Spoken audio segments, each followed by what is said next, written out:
Good morning. How y'all doing? I'm actually a Yankee, so when I say hi y'all, that's not really me, but I've been here so long, it just comes out. I am Bill Warner. I'm a member of the Board of Trustees here at Unity of Panama City. And I want to welcome all of you here, as well as our viewers on YouTube. And this morning, we're going to finish up our series on the foundations of unity with a talk about fear. Or if you read the e-chip on this morning, if it went out this week, we're going to be talking about how we're going to kick fear in the backside. It's always interesting to me to see how Rob translates what the sermon's supposed to be about when he puts out the e-chip. But I would like to start where Reverend Joe finished last week. And that's a quote from Marianne Williamson. That's the quote. Our deepest fear is not that we are inadequate. Our deepest fear is that we are powerful beyond measure. It is our light, not our darkness, that most frightens us. I found this to be a rather strange notion. Why would we fear our good? But then I got to thinking, and I suppose it really means that it's easier for us to hide our darkness than it is for us to live up to our light. Or put another way, I always have this fear that one day you're going to discover that I'm not as great as you once thought I was.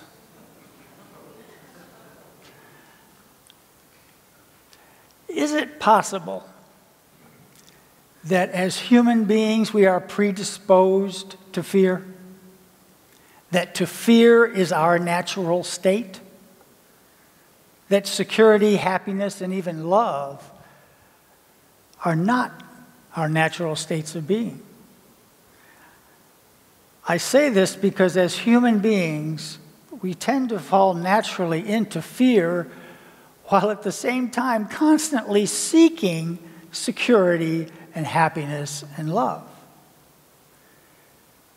So fear permeates our culture, does it not? But what have we heard about fear? So first of all, let me assert my firm belief that the only thing we have to fear is fear itself. I must not fear. Fear is the mind killer. Fear is the little death that brings total obliteration. I will face my fear. I will permit it to pass over me and through me. And when it has gone past, I will turn the inner eye to see its path. Where the fear is gone, there will be nothing. Only I will remain. Fear is not real. The only place that fear can exist is in our thoughts of the future. It is a product of our imagination, causing us to fear things that do not at present and may not ever exist. That is near insanity, Qatar. Now, do not misunderstand me. Danger is very real, but fear is a choice.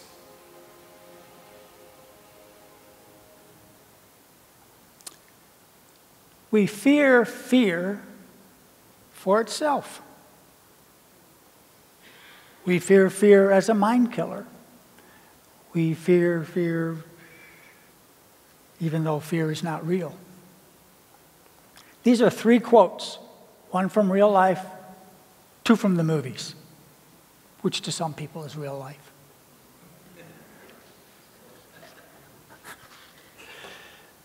but they remind us of how we react to the fear. Fear comes easy to us. Everyone knows fear. You name it, and somewhere there is someone who's afraid of it. Could be a storm, a snake, fire, heights, death. For some, this fear is brought on by a trauma. For others, we don't know where it comes from. And then, of course, there's chronic fear, chronic long-term disability fear that requires professional help to deal with. But for most of us, our fears are temporary. They come, they pass, we move on. Or fears are avoidable. For example, does anyone here know the #1 ranked fear?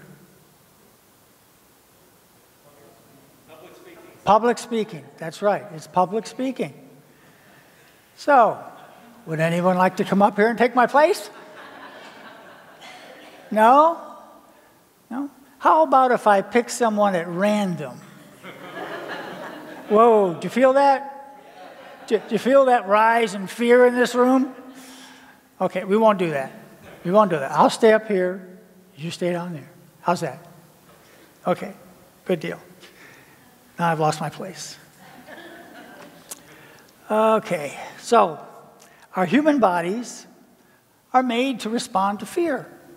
And we respond to it subconsciously. We are wired that way. Our cells react that way. And it's there to take care of the vital role of keeping us safe. If we had no fear, we would probably run headlong into situations that we really shouldn't be in. So fear is sometimes a good thing. The idea here then is not to eliminate all fear, but to overcome fear. And because fear is an emotion, just as love is an emotion, we have different reactions to each. Now, what you see on the screen right now is a chart that I found that I think is going to be working pretty good here today. We can see that fear is in the red blocks. That's the cycle of fear. And the cycle of love is in the green blocks. Okay? So we'll start with fear in the red blocks. Fear is the emotion, the feeling in the lower right-hand corner. And that fear manifests itself, goes to the left, as selfishness. When we fear, we're only thinking of ourselves. Okay? And that's a way of self-preservation, when we think of ourselves. But when you take this selfishness and you take it up into a social setting, which is what the upper line of the red is, that fear manifests itself in conflict. The conflict there is inevitable because the parties that are there, even though they may form temporary relationships, those relationships quickly break down. And what's left is feelings of scarcity, or the belief that there's not enough for everybody. We're no longer there for one another. We're only there for ourselves. So we're protecting what we have. And that aloneness feeds back into the fear. It reinforces that fear, and the cycle starts all over again. Love, on the other hand, has many shades of meaning, but it is well understood as being selflessness. That is, thinking of others before yourself, doing for others before you do for yourself. And that manifests in sharing, the activity of sharing. When you take that sharing up into a social setting, what you have is cooperation. Everybody is sharing with everybody else. That creates feelings of abundance. Now there's enough for everybody. And because of that abundance, there is a joy in the relationships that are formed. And that joy manifests itself as love coming back down. up to the personal level. And that cycle, too, is reinforceable.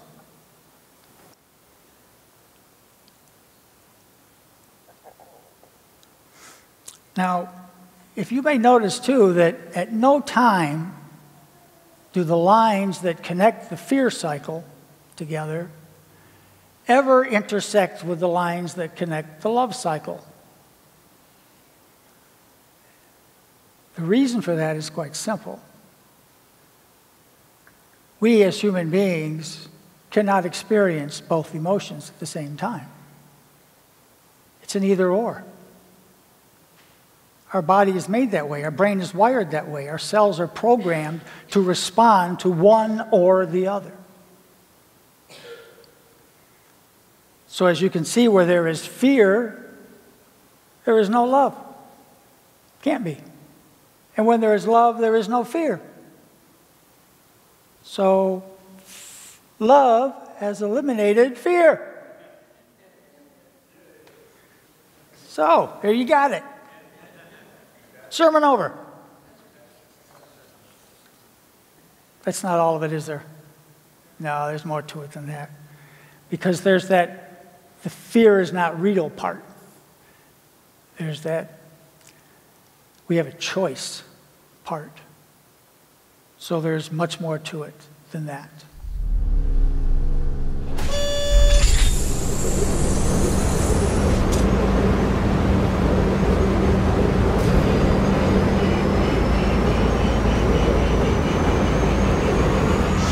Skydiving is a really interesting confront with fear. I gotta stand up. I'm sorry, I gotta stand up. You go out the night before and you take a drink with your friends and somebody says, yeah, we should go skydiving tomorrow. And you go, yeah, we'll go skydiving tomorrow. Yeah, yeah. And you go, yeah. And everybody goes, yeah. And you go home you by yourself, you're like, Right? You're like, well, I mean, they was drunk too. So then that night you're laying in your bed and you just keep, and you're terrified. You keep imagining over and over again jumping out of an airplane and you can't figure out why you would do that. So you get there and then you have this safety brief and you're standing there and the guys will tell you, well, if the chute doesn't open, what's going to happen is well, why the hell, what could happen? So you get onto the airplane and you're sitting there and you know, it's extra because you're sitting on some dude's lap, some stranger, trying to make small talk. Yeah, man. So you be jumping with people all the time, huh? So you fly and you go up to 14,000 feet and somebody opens the door. And in that moment, you realize you've never been in a freaking airplane with the door open. Terror, terror, terror, terror. And then people start going out of the airplane.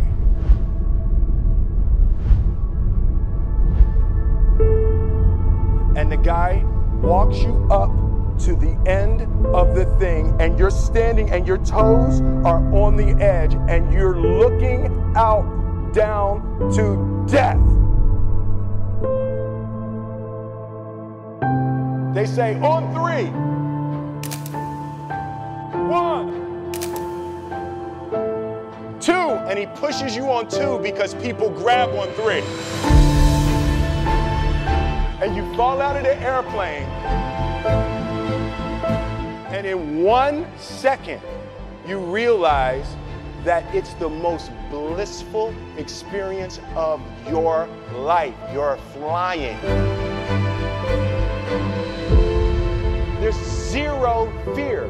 You realize at the point of maximum danger is the point of minimum fear. The lesson for me was, why were you scared in your bed the night before? What do you need that fear for? Everything up to the stepping out, there's actually no reason to be scared. And then in that moment, all of a sudden, where you should be terrified is the most blissful experience of your life. And God placed the best things in life on the other side of fear. So, on the other side of fear is where God placed all the good stuff. Everything you want is on the other side of fear. Now, if that's true, then our fear has another purpose than just keeping us safe. Is fear there to help us grow physically, metaphysically, psychologically? Or is fear there to keep us in our comfort zone? When we force ourselves out of our comfort zone, like Will did when he jumped out of the airplane, we're facing the fear that had previously limited our actions. The idea that we fear something that hasn't happened yet is a good example of fear trying to keep us in our comfort zone. The fact that we can break free from our comfort zone is proof that the fear is not real.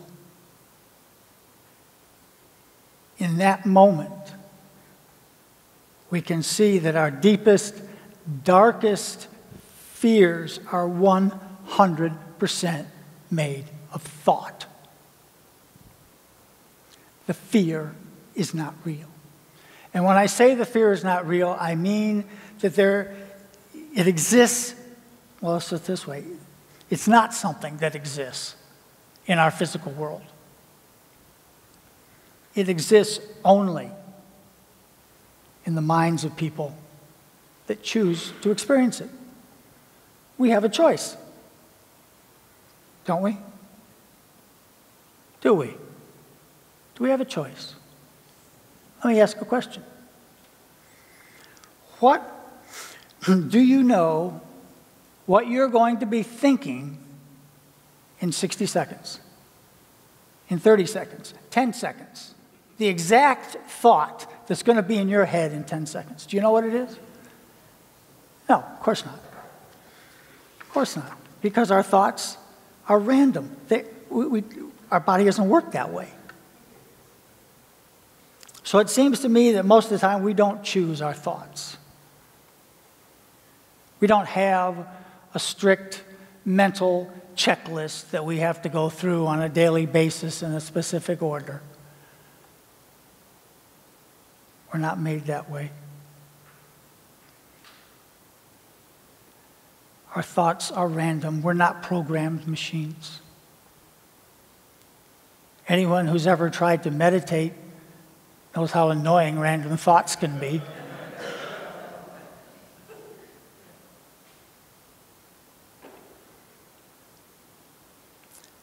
So since we can't really pick whether or not we're going to feel a fear at any given moment, what does that leave us to choose? It leaves us to choose how we're going to react once we realize we are in a fear thought. So we can choose the fear thought, or we can replace the fear thought with a different thought. More positive, constructive, uplifting thought. Now, is this easier said than done? Well, of course it is. Of course it's easier said than done. Our fears are not going to just go away because we want them to. Facing our fears is not something you can do once and you're done with it. It's going to take time, effort. Sometimes it can be painful. And again, I'm not talking about the chronic, long-term, debilitating fear. That kind of fear has done damage to the body and soul and requires time to heal and needs professional care. I'm talking about your average garden variety kind of fear, like fear of heights and closed-in places, just to randomly select 2 out of the many thousands of millions of fears there are, for no particular reason.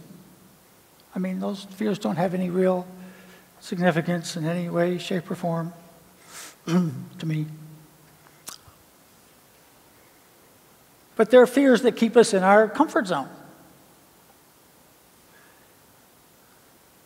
But if we can switch gears on the fear, if we can change that thought then the fog of fear is going to be lifted, and we are no longer acting in a knee-jerk response of fight or flight.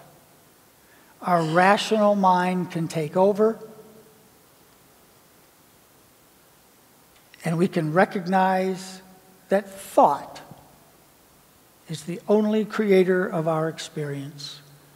Where have we heard that before? Unity principle number 3. The same world that once seemed so frightening, like before Will Smith jumped out of the airplane, becomes a fascinating and wondrous place, like after he jumped out of the airplane. Did you see his face? Did you see the smile on his face? The way he was pumping his fists in the air? Yeah, he hated that. Each time a fear thought enters our mind, we can choose how we will react and which outcome we will create. And if you think you can't do this, you can. You can, because as Marianne Williamson says, we are powerful beyond measure. We can identify ourselves with health instead of sickness, with love instead of hate, with optimism instead of pessimism, with good fortune instead of misfortune. And by dealing with fear in this way, we are left with something more powerful than choice: freedom. Coming from the Christian tradition as I do, I'm familiar with the story in the Gospel of Luke where Jesus tells his followers to fear not. He says, "For it is your Father's good pleasure to give you the kingdom." Now, loosely translating that metaphysically for us, I would like to think that says, God and the universe are on your side, so you don't need to fear. We have the freedom to move ahead in our lives. We have the freedom to face our fears and leave our comfort zone. Or we have the freedom to stay in our comfort zone. And by the way, if you're one of those that wants to stay in your comfort zone, then I would recommend that in your next life, you come back as a cat, because the cats in the Warner household sure have it comfortable. Now, I don't believe that we were simply meant to float through our human experience with little meaning or purpose. I believe that facing our fears is one way, maybe the only way, to really learn how to control our thoughts. Because once we can choose our thoughts, we can create the experience that leads us to a more meaningful and purposeful life. We can enhance and expand our human experience. So I guess the question we need to ask ourselves is there something more than I need to experience that my fear is keeping me from? And if so, what am I going to do about it?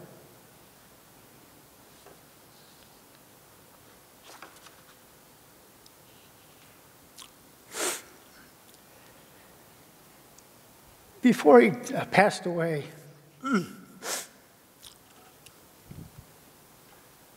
get through it. I had some conversations with my father. And in those conversations, he stated that there were several things that he regretted. And he had more regrets about what he didn't do than what he did do.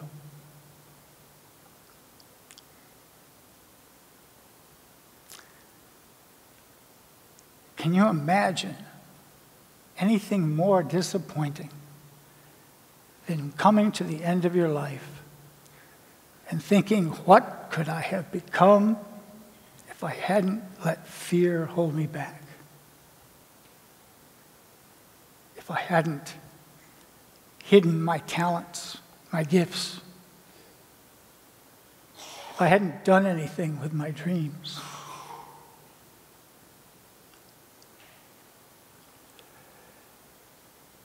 Remember, you are powerful beyond measure. Grasp that. Live to your light. Live in the love cycle. And don't let fear keep you from being the kind of person you want to be. Since I came to Unity, it's clear to me that Unity can offer us a way for us to grow, a way for us to ask the hard questions, a way for us to experience different paths to God, a way to face our fears without the additional fear of judgment. And for me, Unity is a philosophy of inclusiveness and diversity that encourages personal growth in a supportive atmosphere. And I know that sounds like it came off our website, but honestly,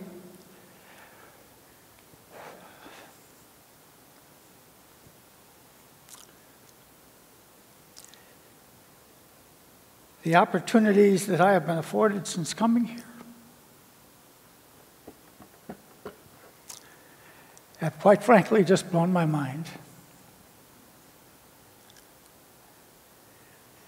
Yet if I had let fear stand in the way, not emotions, but fear, then I wouldn't be up here right now,